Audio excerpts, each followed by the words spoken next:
आइए अब हम सेल पैडिंग के बारे में पढ़ते हैं। टेबल में कैसे सेल का स्पेस बड़ा कर सकें। तो सबसे पहले HTML टैग यूज़ किए, उसके बाद हेड टैग, इसके बाद टाइटल टैग। टाइटल टैग में हम वर्किंग विद टेबल टाइटल दे दिए, टाइटल को क्लोज कर दिए। क्लोज करने के लिए स्लैश लगा के क्लोज किया जाता है और इसी तरह से हेड को भी क्लोज कर दिए। हेड एक टैग है। अब हम ओपन करते हैं बॉडी टैग। बॉडी टैग में बीजी कलर जो है एक एट्रीब्यूट है और जिसका वैल्यू लाइट ग्रे है और इसका भी ग्रेटर देन साइन से बॉडी का टैग क्लोज कर दिए। अब हम एक लाइन लिखे स्पेसिफाइंग सेल पैडिंग, जिसको कि हम बोल्ड में रखना चाहते हैं, तो इसलिए हम यहाँ पर बोल्ड टैग यूज़ किए और यहाँ पर बोल्ड टैग को क्लोज कर दिए। यहाँ पर हम BR लिए, यानी कि स्पेसिफाइंग सेल पैडिंग के बाद एक लाइन छोड़ेगा और उसके नीचे हम HR लिए हैं। HR एक टैग है जो कि हॉरिजेंटल लाइन के को देगा, रूरल देगा, और जितना काम हम करना चाहते हैं उसको हम सेंटर में रखेंगे, इसलिए हम यहाँ पर सेंटर टैग यूज़ किए हैं। अब हम आते हैं टेबल टैग के साथ कुछ एट्रीब्यूट्स को यूज़ करते हैं। तो यहाँ पर हम टेबल टैग लिए, लेस देन साइन के अंदर टेबल लिखे और ये जो बॉर्डर है वो उसका एट्रीब्यूट है, किसका, टेबल का, और उसकी वैल्यू क्या है, 1 है। इसी तरह से हम विड्थ एक एट्रीब्यूट लेंगे जिसका वैल्यू 25% रखे हैं और एक एट्रीब्यूट अलाइन लिए जिसका वैल्यू सेंटर रख दिए और ये टेबल टैग यहाँ पर क्लोज कर दिए। अब हम आते हैं टेबल में रो बनाने के लिए, इसलिए हम यहाँ पर TR यूज़ किए, टेबल रो, और हेडिंग लगाना है इसलिए हम यहाँ पर TH लिए, टेबल हेडिंग, और 2 हेडिंग लिए, नेम और एज का, और ये TR ले लिए। जैसे हम पिछले टेबल में बनाए थे वैसे ही है। यहाँ पर रो अलाइन सेंटर कर दिए और TD में सीता 25 और TR को यहाँ पर बंद कर दिए। इसी तरह से TR align is equal to centre लिए और टेबल डेटा में गीता, टेबल डेटा को क्लोज कर दिए।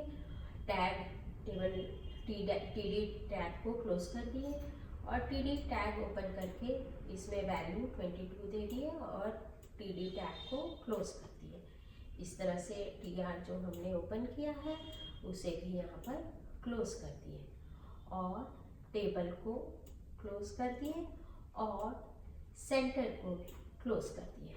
अब एक लाइन बनाना है, इसके लिए हम लेंगे HR और एक लाइन छोड़ना रहता है तब हम लेते हैं BR। अब हम एक टेबल बनाते हैं विथ सेल पैडिंग ऑफ 10 का, तो इसको हम इटैलिक में रख दिए, इटैलिक को यहाँ पर क्लोज कर दिए।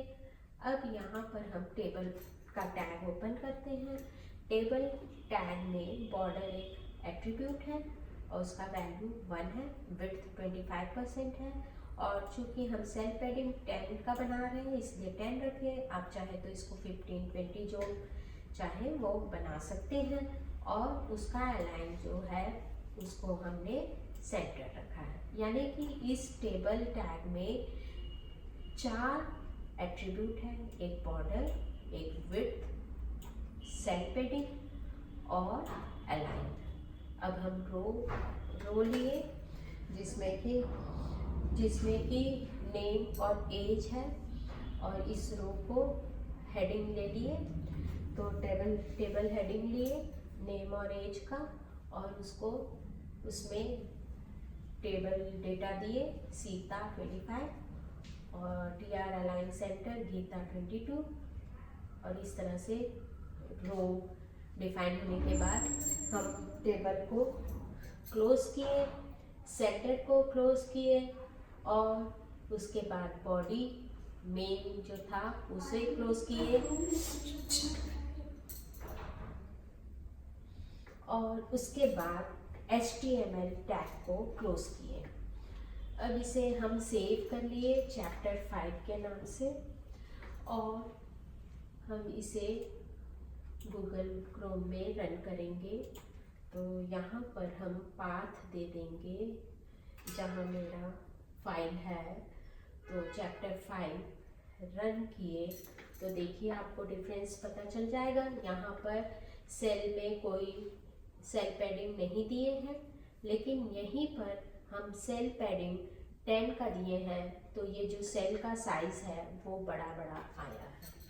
तो आपको बहुत अच्छे से समझ आ गया होगा कि सेल पैडिंग का यूज़ कब और क्यों करते हैं। Thank you.